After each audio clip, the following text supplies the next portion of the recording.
Estamos no ar com o nosso podcast Futuro em Pauta. Tá tudo bagunçado hoje, gente, mas é uma delícia isso. Porque estamos em ângulo novo, estamos com um operador novo. O Lucas não tá aqui com a gente, é o Leandro. Mas, ó, o papo é pra você, mulher. Pro homem também que quer conhecer um pouco mais desse universo feminino, né, Gabi? Sobre a adolescência, porque nós temos uma entrevistada que é top. Que é top, porque ser mãe e ser mulher não é nada fácil, ainda mais lidar com o cotidiano emocional de uma família é um desafio constante. É isso mesmo. E hoje nós recebemos, gente, a psicanalista Esther Sartori. Ela tem um podcast, ela tem muita coisa pra ensinar pra gente. Esther, seja muito bem-vinda. Puxa aqui o microfone mais pertinho de você. Deixa ele até mim. 4? Isso aí, tá ótimo. Ela já é podcaster, ela já sabe como que faz, né? Eu agradeço, viu? Vai ser muito bom. Eu acho que quando a gente fala para mulheres, quando a gente fala para famílias, a gente amplia tudo isso que a gente pensa, o futuro, né? Esse Com futuro certeza. em pauta. Isso, para mim, é fundamental. Esther, vamos já começar assim falando dessa questão do papel da mulher. Quando a gente fala de maternidade, muitas pessoas esquecem que a mulher tá por trás disso tudo, né? Vamos lá falar um pouquinho de que a mulher exerce muitos papéis? Muitos. E é uma coisa que me incomoda muito, sabe? Quando a gente acaba olhando para a mulher, né, nesse singular, não é? Então, acho que a gente tem que pluralizar, né? É sempre a história das mulheres, são as maternidades, as infâncias, as crianças e as famílias. Ainda mais hoje, né? Sim. A diversidade, Muitas, a possibilidade de você ter famílias de muitas formas. E a necessidade da aceitação. A gente sabe que muitas coisas são estruturais. O papel da mulher também foi um papel sempre construído, muito né? bem construído, não é, naturalizado. E quando a gente começa a quebrar, romper com isso, a gente passa a perceber que esse mundo, ele abre espaço para muitas formas de exercer maternidade, exercer o papel da mulher, exercer o papel da mãe, exercer... Porque nós somos um complexo. Sim. E é ótimo, né? O importante é a gente entender qual é esse complexo e trabalhar com ele. Não só internalizar, né? E fazer com que a coisa flua. Então, acho que é muito bom a gente falar sobre isso, sim. Trazer essa pauta, né? Opa!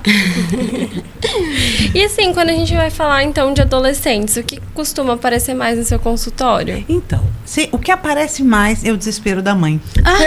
Já voltamos pra mulher, né, Esther? Não teve jeito. Então, assim, o que acontece?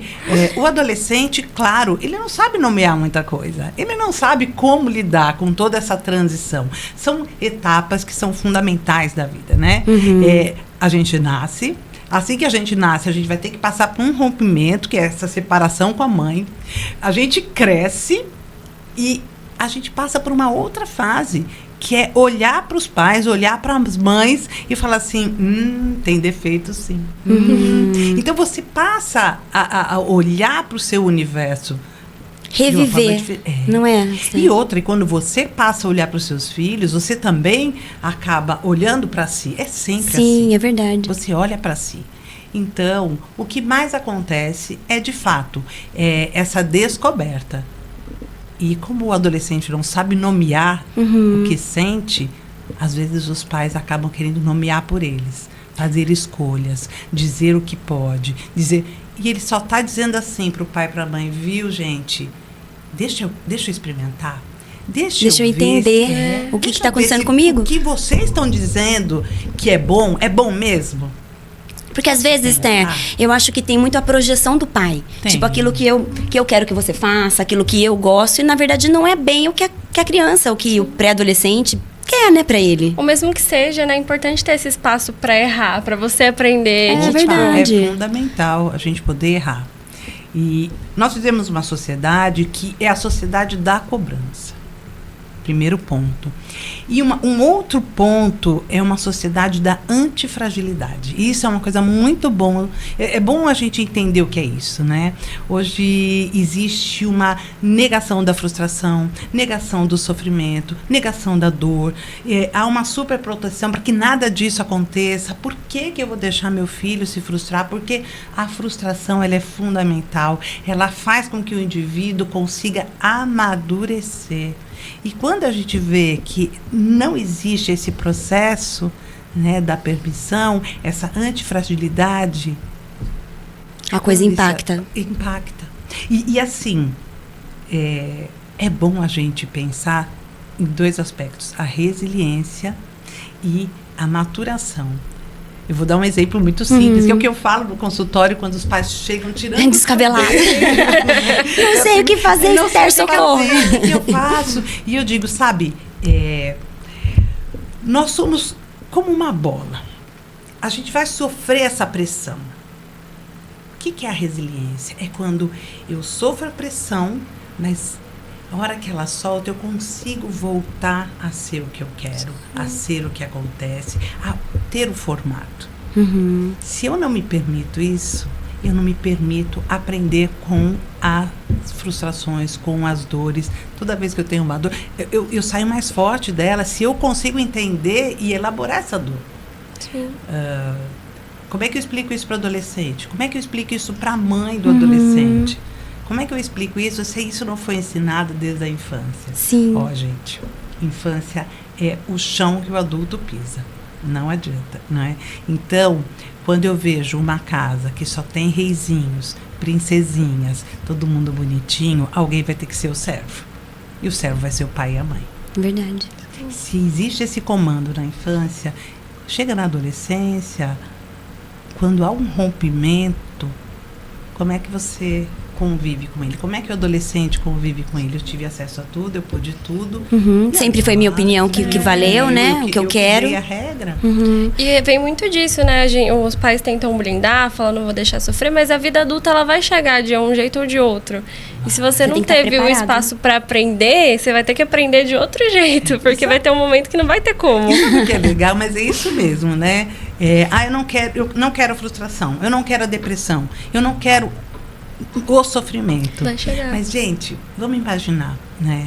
Quantas pessoas entraram num processo de depressão e saíram outras pessoas. Sim, com outros valores. Outros valores.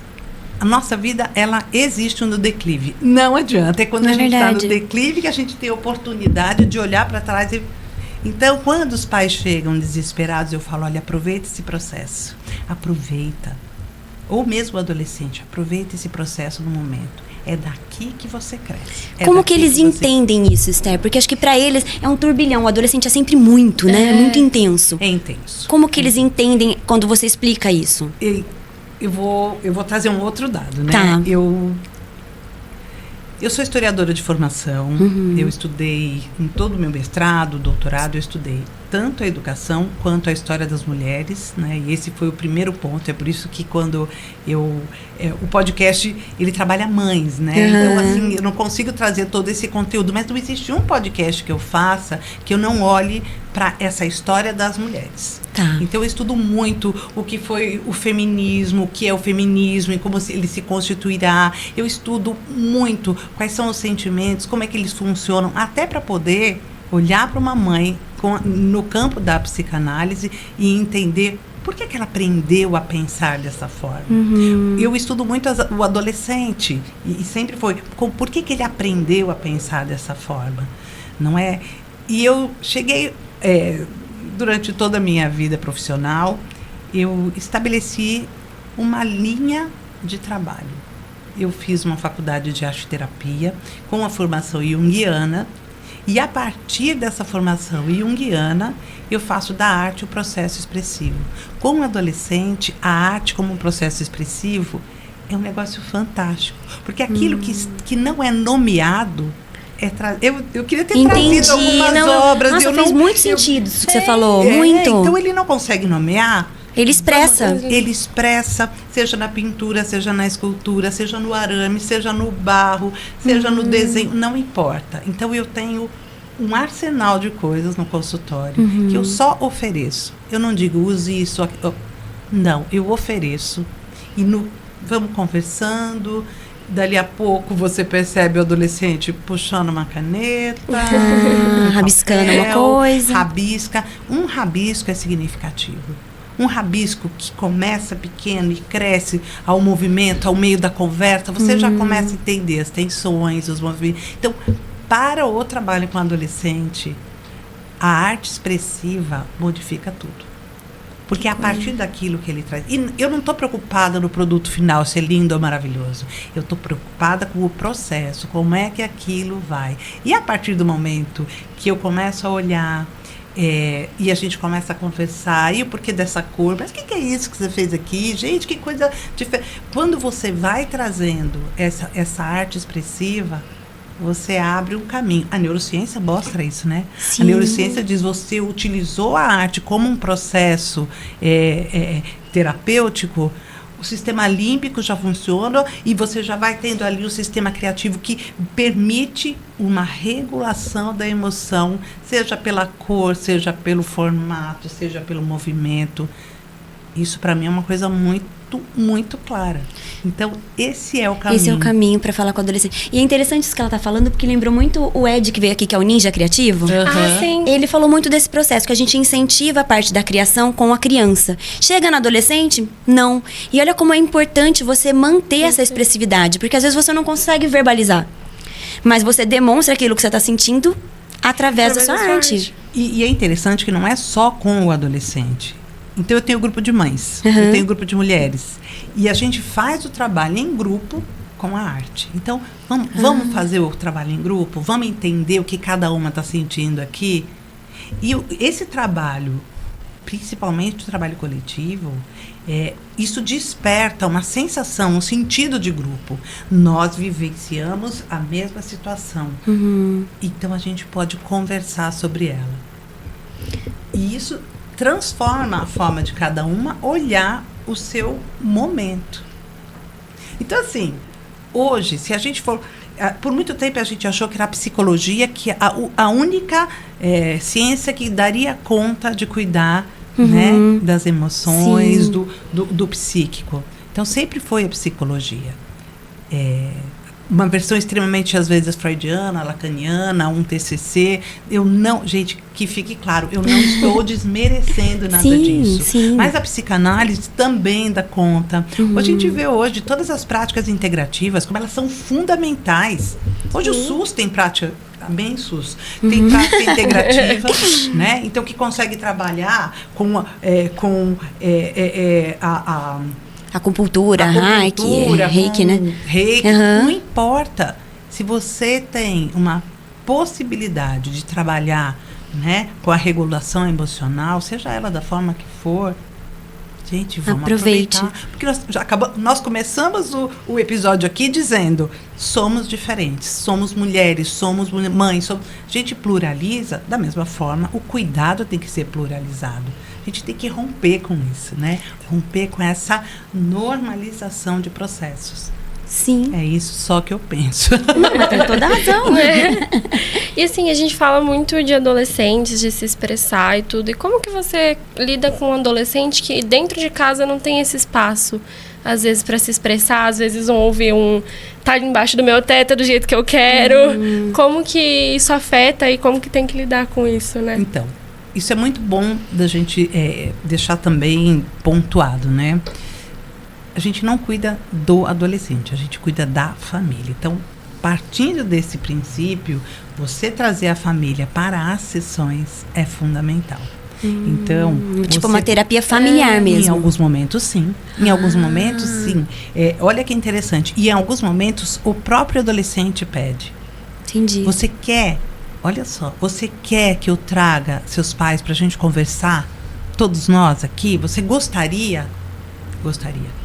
Que coisa. Por quê? Porque essa insegurança do que eu falo, eles não escutam a frase, mas você não me entende, né? E na verdade não entende mesmo. Sim, porque a gente está em outra fase, está em outro momento, né? Momento. E mais, não é?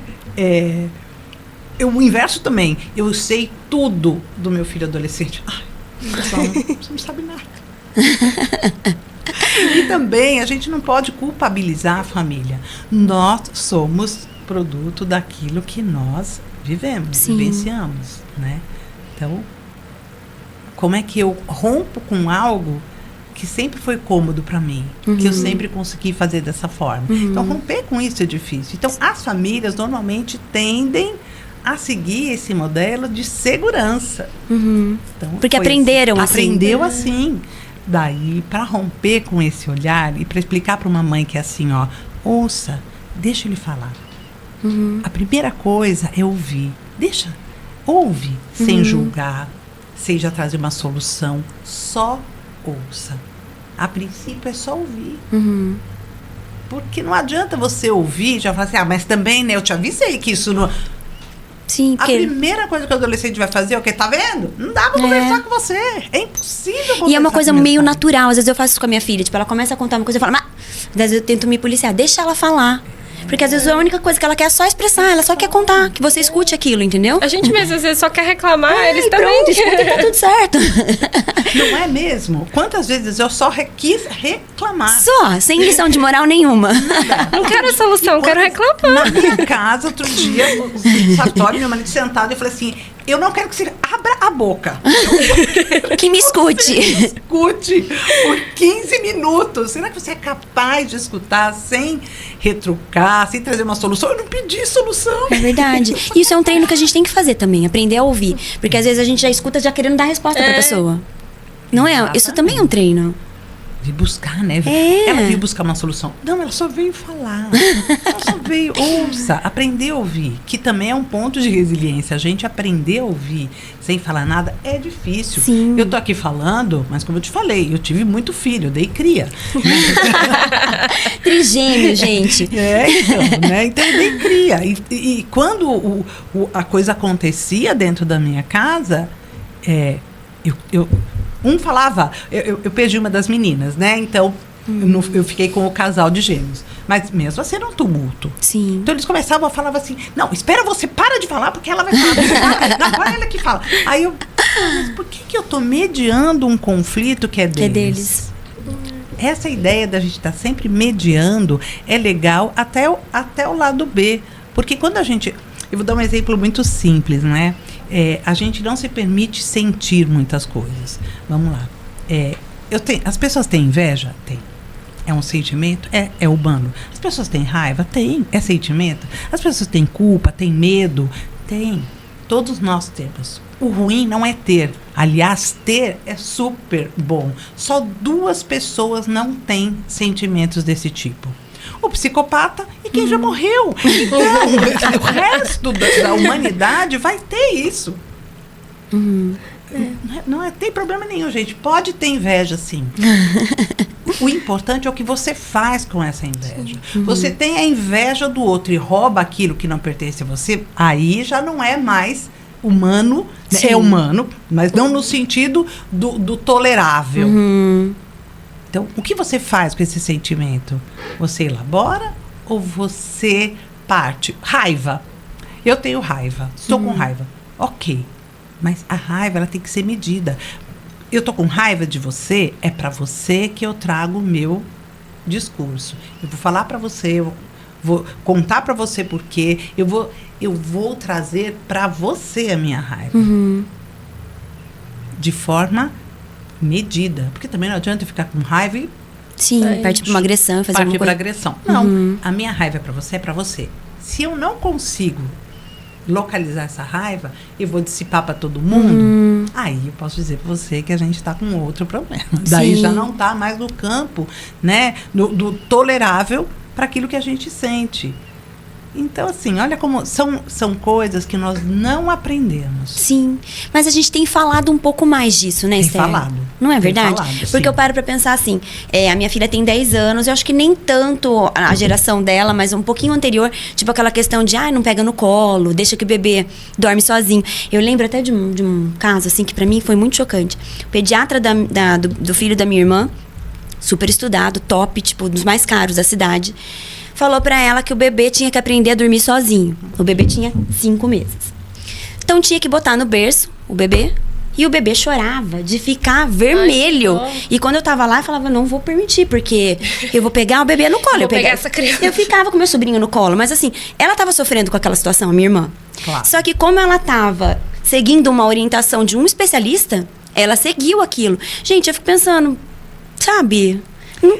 É tão assim, cruel, Esther, porque a pessoa eu falar uma coisa que eu não tenho conhecimento, mas um especialista vir e falar, não sei. Ainda bem que estamos quebrando um pouco isso, sabe? Olha, hoje a gente, e isso é uma coisa que eu tenho me especializado cada vez mais, que são os 1000 primeiros dias do bebê. Então, quando eu trabalho com o adolescente, eu quero entender como foram os 1000 primeiros dias. O que é isso? Desde a gestação até o 2º ano de vida. Eu quero saber tudo. Como foi essa gestação, o que ela sentiu, como tudo. Sabe por quê, gente? Hoje os estudos já mostram que o que a mãe sente, o bebê sente. O que a mãe come já vira uma memória gustativa. Então, se você comeu brócolis, se você comeu o que é saudável, isso já vira uma memória. Olha, e essa criança, quando ela cresce, a hora que ela vai entrar, né, quando você vai começar com os alimentos, aquela memória já existe, ela já sente cheiro, porque tudo isso vai para o líquido amniótico. Ela ouve sons. O que você canta, a criança ouve, gente. Então, veja, e é a primeira coisa que a criança ouve, né? Porque você, quando fala, é a o som voz, vai pra né? dentro, A voz da mãe. E o som é pra dentro. Entende? Então, olha como tudo isso é fundamental para a gente poder pensar o que é o desenvolvimento da criança. O tato. A criança põe o dedo na boca já dentro do útero. Então, ela já vai desenvolvendo o tato, ela já vai tendo uma noção espacial. Olha como os 1000 primeiros dias são fundamentais. Eu não posso ignorar isso quando eu penso em todo o processo do cuidado, da saúde mental. Porque isso é fundamental. Até o 2º ano de vida, o que você estimular, essa criança vai aprender.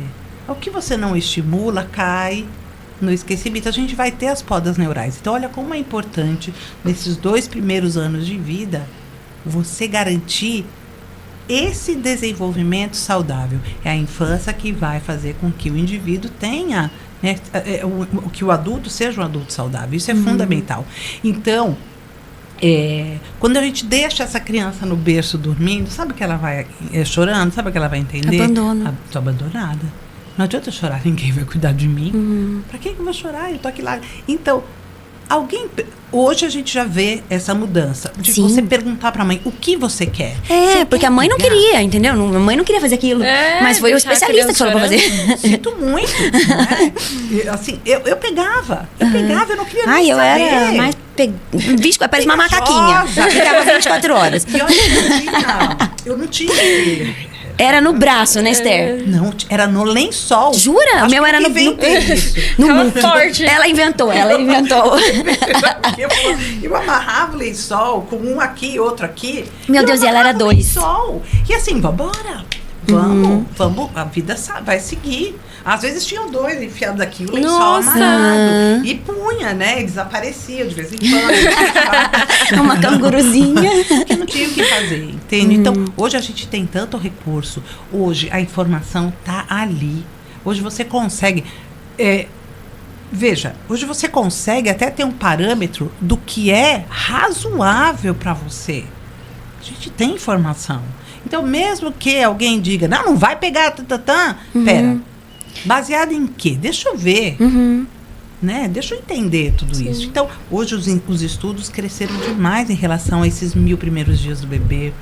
Como que isso, quais são os estímulos corretos para cada idade, para cada fase. Não pode mais pôr mobile. Por que não pode pôr mobile? Não, porque a criança puxa o mobile, mas põe alto. É um estímulo para ela, né? É um estímulo. A gente tem esses estímulos que são fundamentais.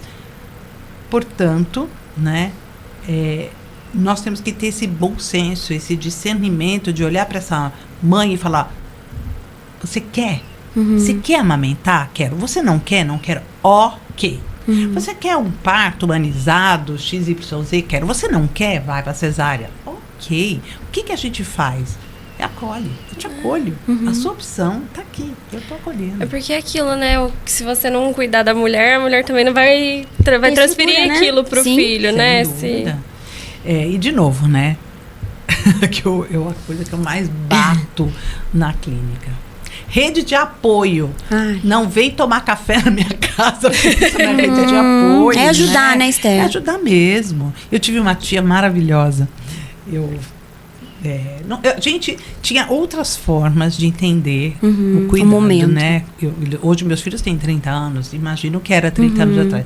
Eu nem sabia que eu estava grávida. Quando eu descobri, eu já estava no 3º mês. Sem dúvida, eu descobri no ultrassom que eram gêmeos e eu descobri quando nasceram que era trigêmeos. Então, assim, ó, o recurso era outro. Esse Gente, que loucura. ultrassom, que parece maravilhoso, que você vê o mas rosto. você vê 3D, dá até medo. Eu tenho um pouquinho de medo.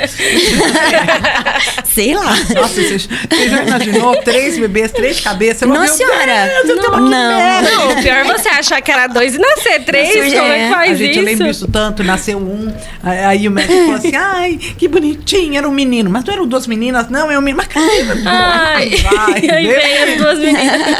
Aí veio a menina e eu assim, gente, 2 crianças, um casal. Aí o obstetra falou assim, ai, presente de reis, casalzinho. Eu falei, que delícia, assim, para tudo que tem mais um. Jesus amado. Fala, não é meu, esse não é meu, doutor. Eu falei, costura, finge que o senhor não tá vendo. Porque eu tava com anestesia, já malucona. E Não, primeiro que você engravida, você acha que vem 1. Aí no ultrassom você vai e você vem 2. Aí na hora que vai parir, vem 3. Nossa senhora. Então, assim, hoje a estrutura é outra, você já vê tudo. Mas, na época, eu lembro essa tia fofa demais, que ela chegou em casa e imagina, sutiã, eu nem sabia mais o que era. Camiseta, mas nem pensar, porque eu só amamentava de 2 horas. Nossa Amamenta, não dormia. No banho, mas banho era um privilégio. Verdade, Quando dava. É verdade. E eu lembro que ela chegou em casa e ela me viu naquela situação. Ela falou assim, faz o seguinte, dá eles aqui. Vai tomar Ai, banho. gente, isso é tão bom. Eu imagino. Nossa. Você sabe que eu nem titubeei. Falei, ai, tia, A te gente amo. entrega, Esther, é verdade. Primeiro porque eu acho assim, a gente tá com os hormônios tudo alterado. Você passa por aquela fase posterior, que você tava com tanto de hormônio, de repente tira. A coisa fica meio doida. Segundo, que você precisa dessa... Você não sabe ser mãe, você tá aprendendo ali, não é, Esther? Exato. Como é que eu vou fazer? O que eu tenho que fazer? É muito fundamental. E outra, né? Essa romantização. Nasce Sim. uma criança, nasce uma mãe. Mentira! Nasce uma criança, nasce preocupação, Um pavor. desespero, pavor. Nasce tudo, entende? Então, a gente começar a romantizar... Claro, tem mães que se apaixonam pela criança. Acabou, existe. Ok, que lindo, que bom. Mas o mais comum é que você entre num mundo de realidade muito duro, em que, olha, dá trabalho mesmo, é difícil mesmo. Então, assim, não dá pra gente romantizar, nem pra gente escrotizar aquilo. Podia Não, falar isso? Pode falar. Bom. Não, mas é super dá pra entender. Porque assim, tem aquela questão de, ai, nasceu. Gente, tem mães que às vezes falam, eu aprendi a amar meu filho no dia a dia. Não foi logo que ele nasceu. Imagina, Eu exato. aprendi no dia a dia, tudo bem. Que Amor cada é um. construção, Amor é uma gente. construção, tudo bem. E eu acho que vem muito disso, de você não esquecer que antes de ser mãe, você é mulher, você, tipo, ter o um seu ser humano, né, cuidado Gabi? e tudo, É, você pois se é. preservar ali. É legal a gente pensar também, né, o quanto hoje as mulheres trabalham. Elas Sim, têm sim. filhos, mas elas trabalham. Elas têm que voltar para a vida, elas têm que voltar pro cotidiano. Então, trabalhar muito a ideia da mãe suficientemente boa. Eu falo isso muito e eu acho isso fundamental. Ser suficientemente boa é garantir aquilo que você pode. É garantir que o seu filho tenha o todo seu, mas o todo suficiente, não além. Porque quando a gente entra nessa vibe de querer oferecer muito mais, o desgaste é muito grande. Sim. Quando você entende que ser suficientemente boa, eu não estou dizendo que é ser assim, isso aí tá bom para ele. Não, não é isso. É você garantir que aquilo que você está oferecendo é o melhor que você pode. Você muda a sua perspectiva em relação à gestação. O seu tempo, de repente, a mãe não pode ter todo aquele tempo que ela gostaria de ter, mas o Exato. tempo tem qualidade, é um tempo dedicado. Dedicado. Mesmo porque essa mãe vai voltar ao mercado de trabalho. Sim. Isso foi uma coisa bem difícil pra mim, viu, Esther? Foi. Porque quando a gente planejou assim, vamos ter, eu falei, eu quero ficar com a minha filha. Eu quero cuidar dela. Então a gente planejou 2 anos pra poder estar com ela esses 2 primeiros anos. E o medo de levar pra escola. Ai, que dó. De deixar pra outra pessoa cuidar, que não era eu. E se pernilongo picar. Eu entrei em neura, sabe? se passar mal, não sei o quê. Mas aí eu tive uma conversa com um amigo, com várias pessoas, mas eu lembro de um amigo que ele sentou comigo e ele falou, Flávia, antes de você ser mãe, você é uma pessoa. Sua filha vai crescer. E o que você fez da sua vida em diante, entendeu? Daí ele falou, volta pra trabalhar. Daí eu voltei. E foi super legal. Mas assim, eu lembro que quando eu levei ela na escola, tinha mães com bebezinho de 4 meses. Eu olhava aquilo, meu coração, sabe? E sabe, e a grande parte das mulheres deixam de voltar para o mercado de trabalho exatamente por conta disso.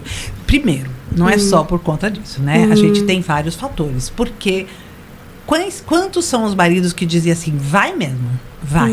E essa é a função do pai. Gente, a função do pai é fazer essa separação do bebê com a mãe. É a função do pai.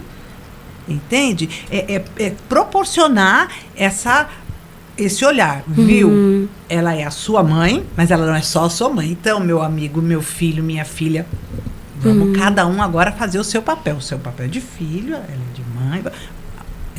Há necessidade de fazer essa... E é difícil. Sim. Ao mesmo tempo, os pais têm medo. Não, mas ela vai voltar a trabalhar? E que vai ficar com a criança? E o que vai ser? Então, há já uma insegurança.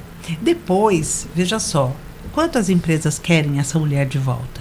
É verdade. Quantas mulheres, né, acabam voltando, partem para uma demissão, ou voltam, não tem aquilo que é direito, o espaço para amamentação, não tem. Então, olha como tudo vai conspirando dificuldade. Até porque a criança fica doente, né, Esther? Às vezes a mãe tem que faltar. Você não tem, gente, é uma questão complicada.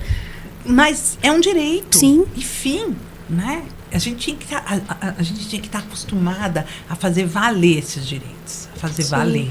Mas a gente acaba declinando, porque já estamos fragilizadas, afinal de contas estamos deixando esse bebê. Aí você não vê uma estrutura que proporcione essa saída, né, dessa relação com o bebê, você vai se acomodando. Mas olha, vai chegar uma hora que você vai se cobrar disso. É você se cobrando de você mesma. Putz, por que eu não fui? Aí vai surgindo aquela culpa. E a gente tem que ressignificar a culpa, tá? Quando a gente sente a culpa, vamos pensar na responsabilidade. Responsabilizar-se em relação a tudo. Sim, não fui trabalhar. Me sinto culpada, como é que eu faço para superar isso, né? Como é que eu me responsabilizo? Eu vou trabalhar, enfim. Mas existe tudo isso. Acaba havendo uma cobrança interna, externa do mundo. Frases do tipo, ele é tão pequenininho, você vai sair mesmo? Ele precisa você já está fragilizada, aquilo te machuca mais, aquilo né? te machuca mais. E aí tem uma coisa que é pior, que eu vi um podcast uma vez de uma mãe dizendo assim... Um TED, na verdade, falando assim, cada vez que eu dizia pro meu filho que eu ia trabalhar, ele falava assim, mas você vai de novo? Ai, e na minha cabeça, ele tava pensando assim, jura? O que tem de tão mais legal do que eu no trabalho que você tá me deixando aqui? E ela falava, muitas vezes eu quis parar, mas eu segui adiante. De repente, eu parei, eu não suportei. E ela falou assim, sabe qual é a beleza disso tudo? 70% das mulheres que abandonam o trabalho montam o seu próprio negócio. Porque elas não conseguem deixar de ser o que elas são. Então elas vão ser manicure, vão montar uma lojinha, alguma coisa que seja delas. E elas se tornam empreendedoras. O que também é ótimo, né? Que é maravilhoso. Porque essa ideia da ressignificação dos papéis das mulheres, das mães. Porque assim, nós somos tantas coisas. Eu falo, nós somos mulher povo. Porque a gente tem vários braços, a gente consegue fazer tantas coisas dentro da nossa realidade. Por que não aproveitar isso? Isso é um privilégio para nós. É um privilégio. E eu gosto de privilégios, porque privilégios são merecimentos. Eu mereço ser feliz, eu mereço ter amor, eu mereço ter sexo, eu mereço ter dinheiro, eu mereço. Então, se eu mereço, que bom. Não só eu, nós merecemos. Com certeza. E quando a gente está bem resolvida com a gente, você não gera sua frustração pro outro. Porque eu digo assim, às vezes você tá frustrada, você tem um filho.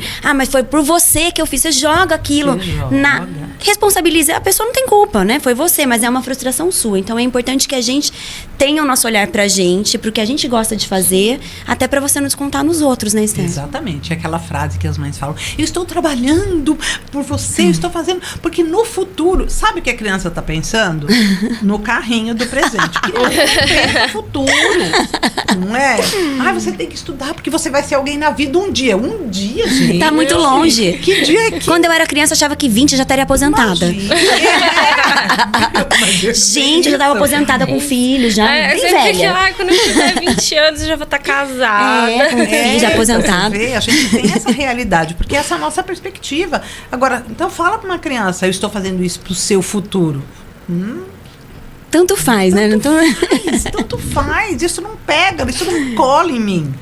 Então, o falar não cola, mas a ação cola. A mãe que sai, a mãe que trabalha, a mãe que valoriza o trabalho, que diz: eu vou trabalhar porque eu gosto de trabalhar.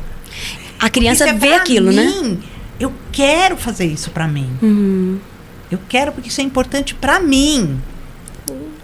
Como consequência, ser humano, você vai né? como consequência, você também vai ter privilégios com isso. Mas, viu, não é responsabilidade sua nem eu ir, nem eu não ir. E serve como referência, Esther. Referência. Porque daí a criança vai ver que a mãe fazia aquilo, feliz. Tipo, então tá bom, então também vou dar conta de fazer a coisa. Fica meio com reflexo, né? Exatamente. E outra, não é? A gente tem que deixar as regras bem claras dentro da casa. A gente tem que deixar bem clara. Combinado é combinado. Então, eu combinei que eu vou trabalhar e eu combinei que a vida da criança vai ser daquela forma. É um combinado que a gente estabelece já desde pequeno. Né? A gente já deixa as coisas estabelecidas. Combinou, tá combinado. Como dizia minha avó, o que tá combinado não tá caro, tá certo, tá ali, tá dito, tá feito. Né? Então, quando a gente tem essa noção do que é importante para nós... Não adianta você querer ser boa para o outro se você não é boa para você mesmo. Não adianta você querer amar o outro se você não se ama. Não tem como. Isso é uma realidade, uma realização que você tem que ter primeiro para com você. Então, quando você consegue atingir essa ideação, né? Quando você consegue atingir essa maturação, a coisa fica mais fácil. Fica mais natural. Ela flui de forma mais tranquila. E o exemplo, ele vem da nossa atitude, né? Porque muitas vezes você fala, mas você não faz aquilo que você fala. E a criança, ela tem essa percepção. Ela consegue entender que você está falando uma coisa que você não cumpre. A gente vê muito disso, às vezes, quando os pais chegam e falam: não fica em rede social, mas o pai vive pendurado, vive né, Esther? Não é verdade? Tem muito disso no consultório? Muito, muito. A grande maioria dos adolescentes passa por esse processo de dependência das redes, e isso eu tenho visto num crescente cada vez maior. E a grande maioria dos pais não entendeu ainda que o exemplo está em casa. Eu gosto muito dessas situações em que a gente põe a família para pensar e fala assim: ó, viu, a partir de agora, vocês querem que eles conversem? Vamos todos conversar? Primeira coisa, tira o celular da mesa. Na hora de almoço, na hora de janta. A gente não almoça. O horário que vocês estiverem juntos, comecem a estabelecer uma rotina. Aqui nós vamos comer juntos. Aqui somos nós comendo juntos. É sagrado esse momento. É sagrado. É nosso. Ah, mas a gente faz isso, não tem assunto nenhum. Quantas vezes você fez isso? Uma? Não vai ter mesmo. É verdade, tem que ter um vínculo. Não tem tá que ter acostumado, né? Não Você tem, chegar ali. imagina, como não tem. Até porque vem aquilo do que é muito difícil para adolescente se expressar, né? Que nem você Exato. falou. Vem Então e vem você- do hábito, Gabi. Eu tô Do tão acostumado hábito. a fazer aquilo que eu não sei não fazer aquilo. Exato. Não é? Não sei como que eu não sei. Então, vamos tentar? Então, vai pra mesa. Todo mundo ali, como foi seu dia? Bom. Acabou, não tem problema. Ouve, eu falo pros pais. Só dele responder, bom. Já foi uma interação. Já começamos bem.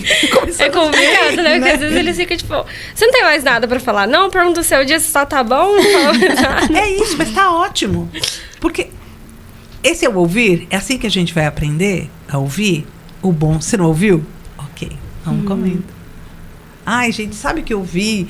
Aí procure assuntos que são assuntos comuns. Veja o que ele gosta. Veja o que o seu filho ou a sua filha... veja pelo que eles se interessam. solta o assunto na mesa. De forma polêmica, às vezes, eu não gostei do que aconteceu em tal coisa. Pronto.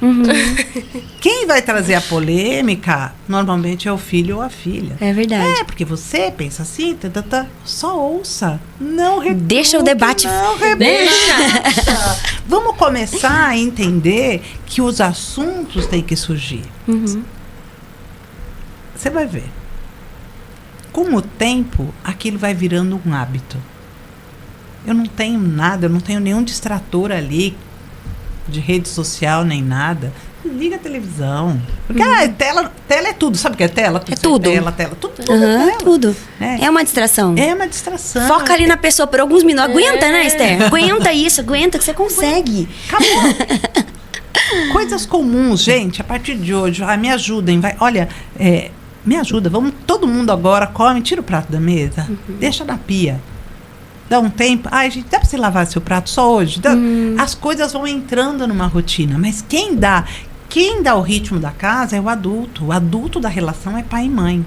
Por isso que ele tem que ser o exemplo. Quando ele não é o exemplo, esse exemplo não acontece de forma saudável, por que ele está esperando que a casa vai funcionar de forma saudável? Da onde? Vai cair uma luz divina? E até porque a criança e o adolescente, ele não tem a maturidade para lidar com isso. Não tem.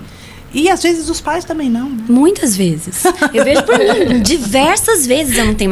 Graças a Deus que meu marido é uma pessoa muito sensata, acho que é de origem oriental. Ótimo, gente, né? Os orientais, eles têm uma sensatez. Às vezes eu fico vendo coisas de escola, assim, tipo, pais que vão lá tirar... Gente, eu acho isso muito triste, mas enfim. Que vão tirar satisfação de briga de filho, sabe? Ele sempre fala, criança discute com criança. Ponto. É importante. E é uma referência que a gente tem que... Se a minha filha chega falando alguma coisa que o amiguinho fez, ele fala, o que você fez? Conversou? Tá ok. Eu não vou interferir numa discussão. Lógico, a gente tá falando de uma coisa, né? Se for eu tô com uma tesoura, sei lá, daí é uma coisa mais séria. Mas a gente tá falando de discussão. E você vê, né? A gente vê tanto as questões que é um dos maus, né?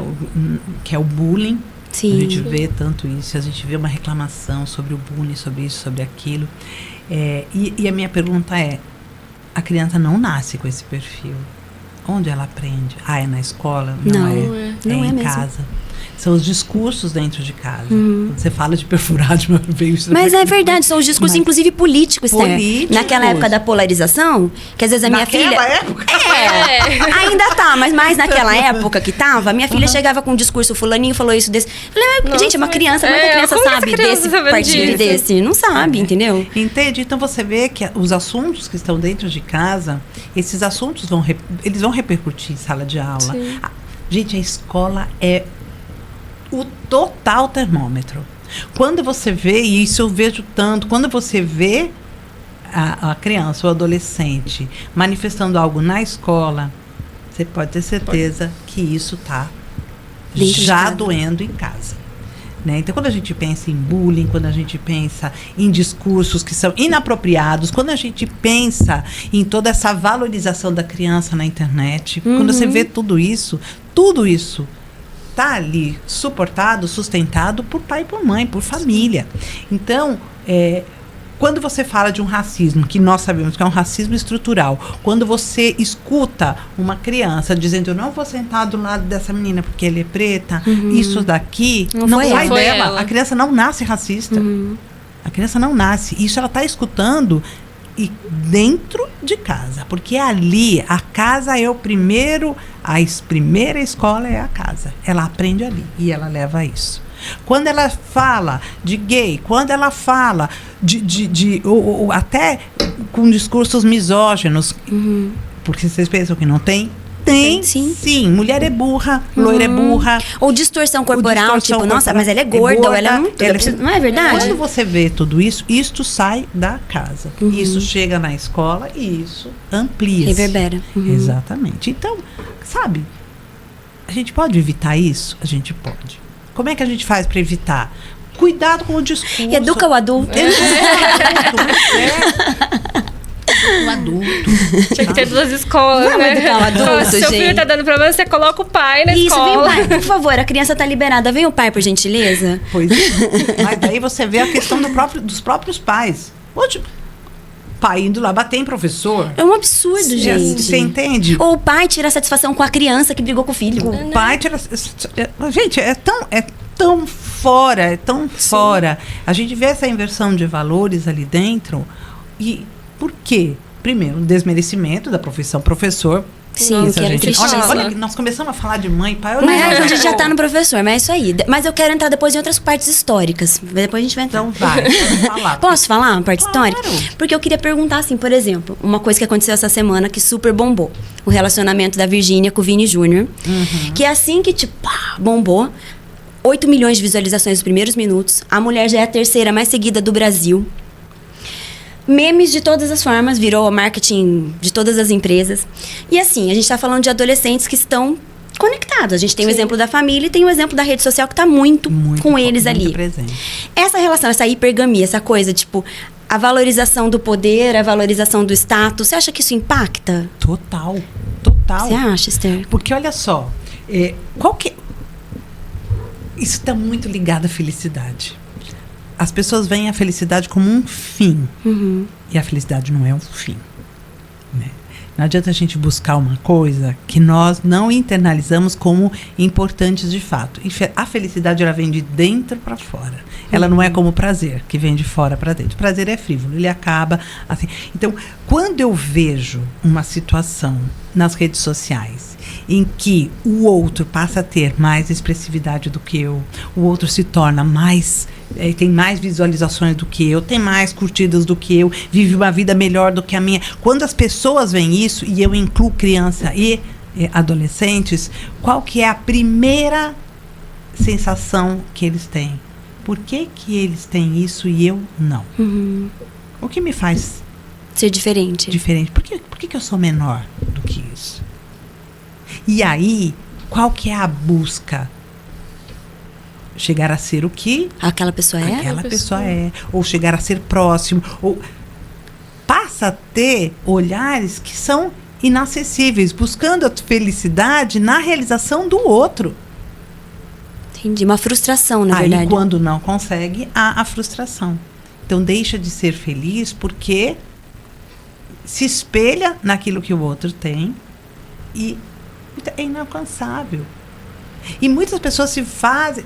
Nossa, hoje a gente vê e o quanto as crianças estão, né, nas redes, estão ali, fazendo papéis que não são deles, com projeções que são feitas por outros. Quantas outras crianças não olham para isso?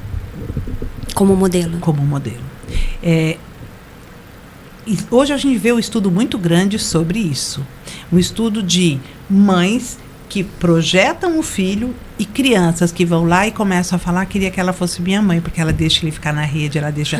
Eu vejo isso de uma forma doentia. E eu vejo isso, eu não estou dizendo... Isso acontece no consultório. Acontece no meu consultório, isso acontece. Eu queria que a minha mãe fosse igual. Fosse aquela, que ele nunca viu, que ele não sabe como é a casa, que ele não entendeu qual é o ritmo, ele não sabe nada.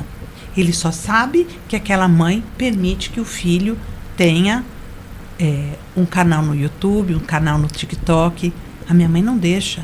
Por isso eu queria ser filho daquela mãe. E a gente vê muito recentemente o impacto disso, né?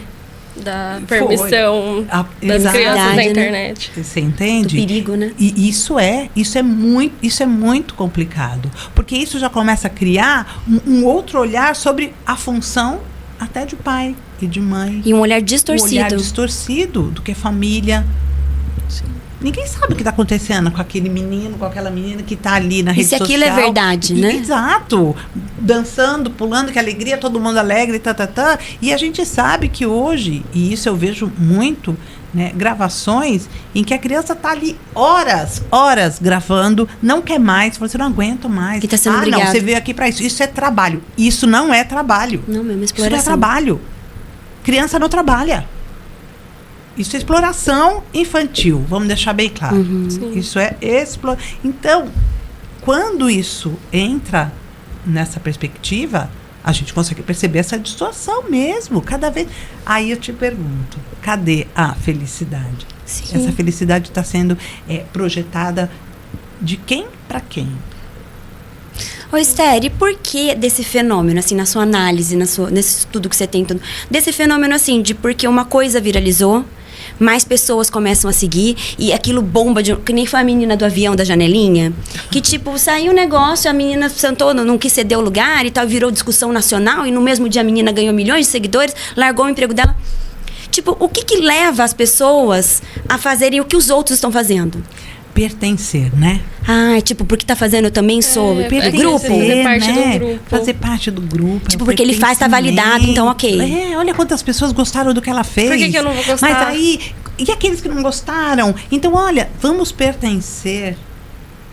Essa ideia de pertencimento, ela é muito, muito forte. Que medo, né? Que medo mesmo. Mas medo, assim, de verdade. Não, mas a ideia de pertencimento, ela acontece com o adolescente. Todo adolescente quer pertencer a um grupo. Então, ele abre mão de muitas coisas. Ele faz coisas que ele nem tem vontade de fazer. Pelo efeito do rebanho. Pelo efeito, exato. Porque ele quer pertencer.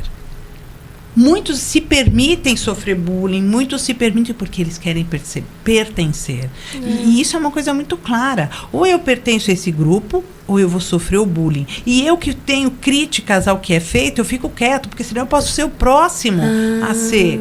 Entendi. Tipo, às vezes você sabe que aquilo é errado. Pois é. Mas ok. Pois é, ok, porque eu não posso. Se eu fizer alguma coisa, o próximo a ser julgado sou eu.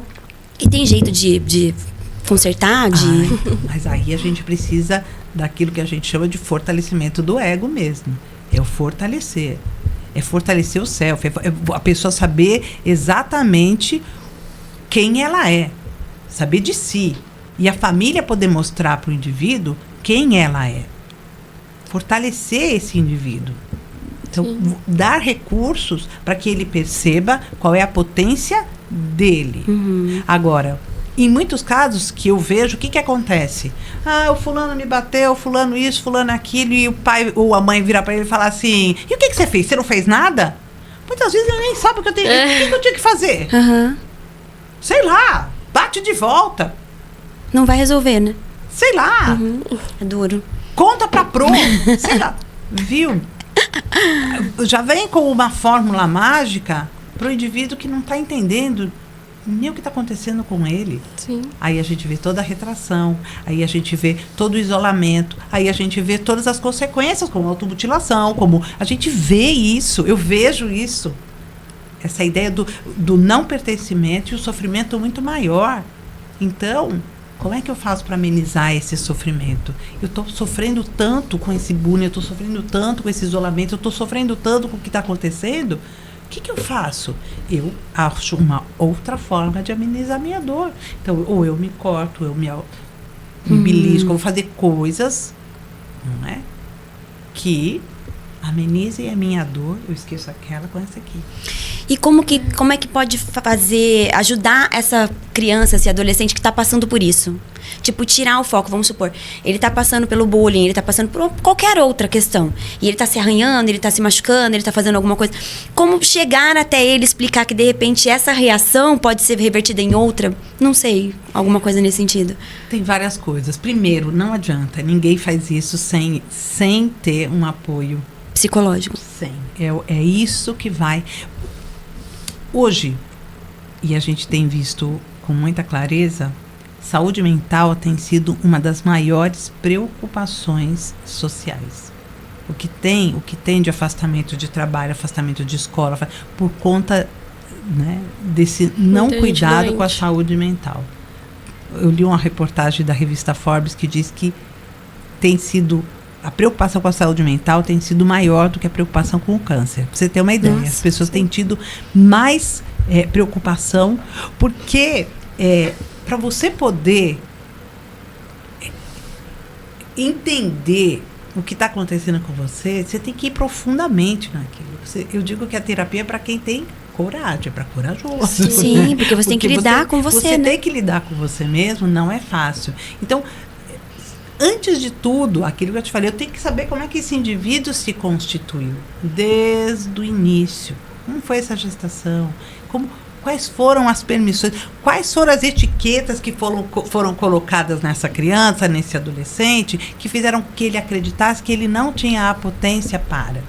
Porque a gente sabe disso. Sim. Né? Então a gente tem que romper, assim, não adianta eu querer cuidar disto aqui agora. Sem olhar o todo, Eu né? tenho que, exato, é isso que a medicina, né, Integrativa, faz, né? Hoje a gente sabe que a medicina convencional ela cuida do sintoma só.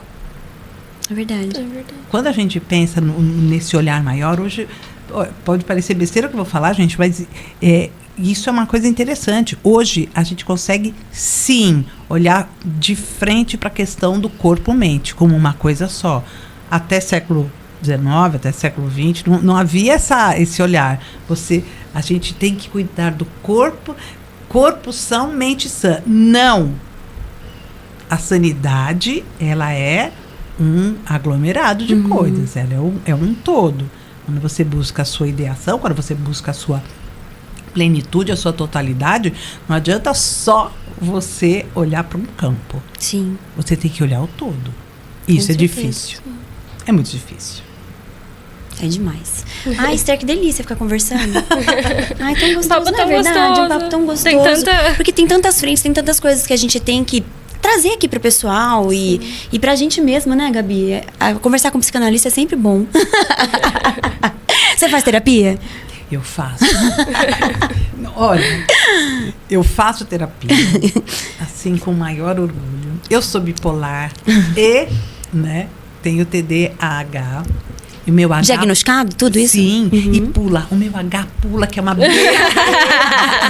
É um H pulante. Vocês viram que eu não paro um minuto de mexer em alguma no momento que coisa. ela tá falando, bebe ela tá água, concentrada. Estico uma mão. É isso aí. Entendeu? Eu sou um H pulante. Aham. Né? Então, E às tá vezes, tudo certo. Em casa, às vezes, o pessoal falava assim, ó o H vindo. Era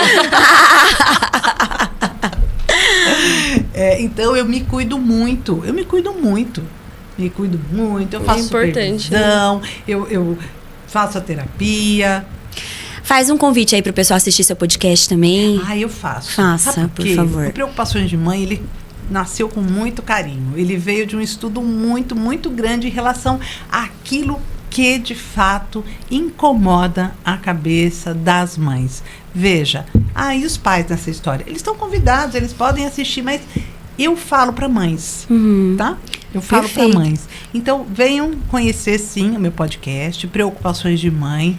No Instagram, Preocupações de Mãe também, tudo juntinho, sem acento, sem A gente vai cedilha. deixar no descritivo aqui, né, Gabi? Sim. Vamos deixar no descritivo. Venha, sim, porque ele é pensado em tudo isso que a gente conversou aqui. São muitos assuntos legais. Tem luto, tem várias coisas que você trouxe à tona muita ali. coisa. Um tema tão que eu- amplo, né? A gente eu falou acho. uma parte tão pequenininha. É verdade. Porque, E assim, luto, você volta um dia pra gente falar de luto? Porque eu acho um assunto que a gente não Volto. fala e eu acho importante a gente ressignificar um pouco. Muito bom. Tem gente que precisa muito ouvir. bom Não, falar todo sobre mundo, a isso. gente precisa também, né, Gabi? Gabi, aproveita e agradece nossas roupas lindas. Nossa. É verdade, a gente queria agradecer o Brechó da Burguesinha Chique por estar proporcionando essas roupas maravilhosas Isso pra gente. mesmo, são tão lindas, Esther. Vai Não, lá. já fui lá. Você já foi lá? Pronto, já é cliente, tá vendo? É isso aí. Gente, eu amo um brechozinho. Mas tudo de Adoro, bom. Olha, tudo. É maravilhoso. Amo. Esther, muito obrigada pela tua presença. Obrigada. Eu que agradeço, A gente já quer que meninas. volte, Com né? certeza. Voltaremos. Papo muito gostoso. É isso aí. E vocês de casa, obrigada por mais um episódio aqui acompanhando a gente. E até a próxima. Até a próxima.